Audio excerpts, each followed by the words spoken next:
হ্যাঁ, এই মুহূর্তে কোলাঘাট থেকে আমরা আবার বেরিয়ে পড়লাম। এখান থেকে আমরা চার দ্য হেভেন রেস্টুরেন্ট থেকে চা এবং কফি খেলাম। কফিটা 40 টাকা নিল, চাটা 15 টাকা নিল। সেই তুলনায় চাটা ঠিকঠাক ছিল, কফির কোনো টেস্টই পেলাম না। যাই হোক, একটা রেস্টের প্রয়োজন ছিল, তার জন্যই অ্যাকচুয়ালি রেস্ট নেওয়া। ওর প্রচণ্ড ঘুম পাচ্ছিল, তাই ভাবলাম যেটা রেস্ট নিয়েই নিই।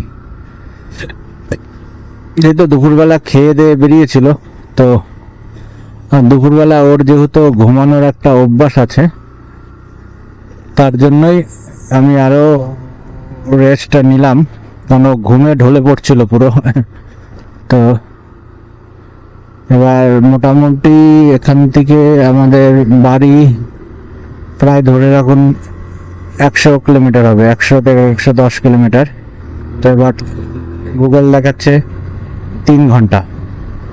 সো এবার পুরোপুরি টান এবার বেরিয়ে পড়বো, আর কোথাও দাঁড়াবো না। একটা কিন্তু খুব প্লেজেন্ট ওয়েদার, সূর্য সবে সবে ডুবেছে,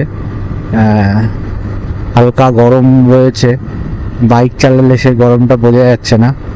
সব মিলিয়ে খুব সুন্দর একটা অভিজ্ঞতা হচ্ছে।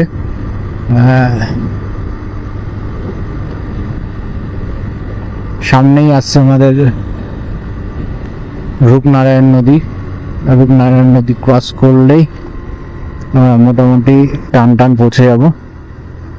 এখন কিন্তু রাস্তায় প্রচণ্ড ট্রাফিক জ্যাম হবে, লরি বাস, যেহেতু অফিস টাইম, সবে ছুটি হলো। এই যে রূপনারায়ণ নদী দেখতে পাচ্ছেন কিনা জানি না, এই সাইডে ব্রিজ রয়েছে, এই সাইডে রূপনারায়ণ নদী রয়েছে। এই দেখুন,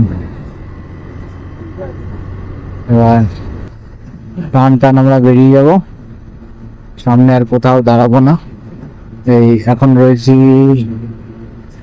ন্যাশনাল হাইওয়েতে, ন্যাশনাল হাইওয়ে 6-এ রয়েছি। এরপরে দেন এখান থেকে আমরা কানেক্ট করব ওল্ড দিল্লি রোড ডানকুনি হয়ে, দেন ওখান থেকে সোজা চুচুড়া কল্যাণী হয়ে আমাদের বাড়ির দিকে যাব। এখন আর কোথাও দাঁড়াবো না, টান বেরিয়ে যাব।